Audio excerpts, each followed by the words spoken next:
Olá! Sabe, gerenciar o dinheiro de uma empresa é que nem navegar em mar aberto.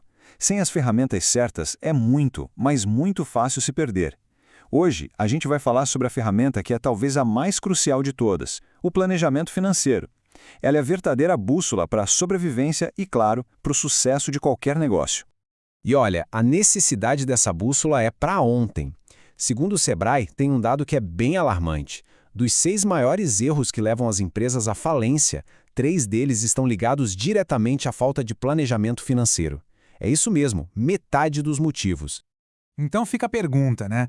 Se tanta gente tropeça nesse ponto, qual que é o caminho para evitar essa armadilha? Como transformar a gestão financeira numa vantagem de verdade? A resposta está em entender e dominar o tal do fluxo de caixa.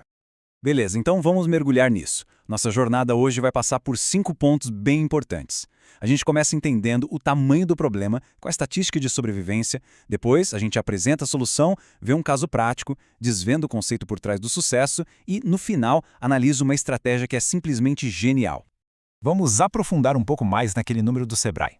As falhas mais comuns são a falta de um plano sólido, não acompanhar o dia a dia da empresa e, o mais crítico de todos, perder completamente o controle do fluxo de caixa.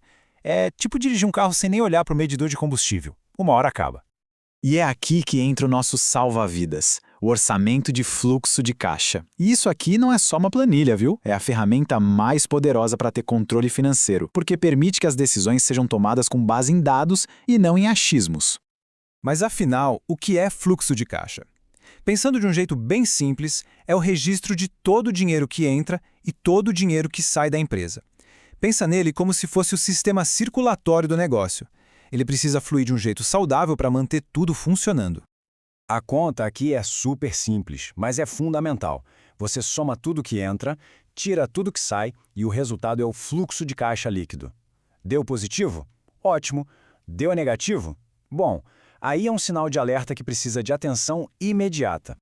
E o que a gente vê aqui são os detalhes do que compõem essas entradas e saídas. Do lado das entradas, a gente tem as vendas, talvez algum financiamento. Já nas saídas, a lista é bem maior. Fornecedores, salários, impostos, todas as despesas do dia a dia. Controlar isso aqui é a chave de tudo. Teoria é importante, a gente sabe, mas é na prática que a mágica acontece. Vamos dar uma olhada em como a implementação de um orçamento de fluxo de caixa transformou uma pequena empresa de materiais de construção. A situação era aquela clássica, sabe? A empresa vendia bem, mas vivia apagando incêndios. Sem um plano, nunca dava para saber se ia ter dinheiro no fim do mês para pagar as contas. Isso gerava um estresse constante e colocava em risco a reputação do negócio. Então, o que eles fizeram? Seguiram um processo bem estruturado. Primeiro, prepararam uma previsão do que ia entrar e sair. Depois, discutiram e alinharam tudo com a equipe. Em seguida, controlaram de perto os números reais. E, por fim, analisaram o que deu diferente para aprender e ajustar o caminho. E o resultado? Olha, foi surpreendente. Eles não só atingiram a meta, como passaram dela. O superávit real, o dinheiro que sobrou no caixa, foi mais de R$40 mil acima do que eles mesmos tinham projetado. Isso mostra o poder que ter um plano, por mais simples que seja, tem. E aqui está o pulo do gato. A precisão da primeira previsão nem é o mais importante. O valor de verdade está no processo. O ato de planejar, medir e controlar. É o que gera o resultado positivo porque força a empresa a tomar decisões mais inteligentes no dia a dia. Claro que o processo também mostrou os dois lados da moeda.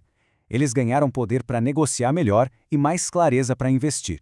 Por outro lado, perceberam como é difícil prever o futuro e, principalmente, a importância de construir um histórico de dados confiável para os próximos planejamentos.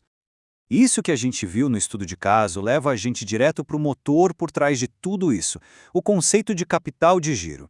Vamos entender o que é isso e por que ele é tão vital. Capital de giro, basicamente, é o dinheiro que a máquina precisa para continuar funcionando no dia a dia. É o combustível de verdade. É aquele recurso que cobre o tempo entre pagar os fornecedores e receber dos clientes. A fórmula aqui também é bem direta. Some tudo que a empresa tem para receber logo e o que tem em estoque e depois subtraia tudo o que ela tem a pagar em breve. O resultado mostra a folga financeira que o negócio tem para operar sem sufoco. E para otimizar esse capital de giro, existe uma métrica chamada ciclo de conversão de caixa. Ela mede em dias quanto tempo o dinheiro fica preso na operação desde a compra do material até o recebimento pela venda. O objetivo é sempre encurtar esse ciclo. Esse ciclo é composto por 3 partes: o prazo médio, que o estoque fica parado, o prazo médio para receber dos clientes e o prazo médio para pagar os fornecedores. A fórmula é bem lógica. Para diminuir o ciclo, é preciso vender o estoque rápido, receber dos clientes o mais cedo possível e, se der, negociar prazos maiores com os fornecedores. Agora que a gente já entendeu que ter capital de giro positivo e um ciclo curto é o ideal, vamos analisar um caso que vira essa lógica de cabeça para baixo. Um caso que revela um nível de maestria estratégica impressionante. Olha, para a maioria das empresas, sim, seria um baita alerta vermelho, mas a resposta é não sempre. Para certos modelos de negócio, isso pode ser o sinal de uma operação incrivelmente eficiente. E essa comparação aqui, nossa, ela deixa tudo muito claro. Uma empresa comum primeiro gasta para operar e depois espera para receber. O McDonald's faz exatamente o oposto. Ele recebe à vista do cliente e usa esse dinheiro para financiar a própria operação, pagando os fornecedores só lá na frente. E como eles conseguem essa mágica? Primeiro, o pagamento do cliente é instantâneo. Segundo, por ser um gigante, o McDonald's tem um poder de barganha enorme para pagar seus fornecedores com prazos bem longos. O resultado é que o ciclo de conversão de caixa deles é negativo. O dinheiro entra antes mesmo de precisar sair. É simplesmente genial. E com isso, a gente fecha a nossa análise. A lição final é que dominar o fluxo de caixa vai muito além de só pagar as contas em dia. É uma ferramenta estratégica. Começa como uma necessidade de sobrevivência, mas pode se tornar a maior vantagem competitiva de um negócio. A pergunta que fica é: que vantagens estratégicas estão escondidas dentro do fluxo de caixa?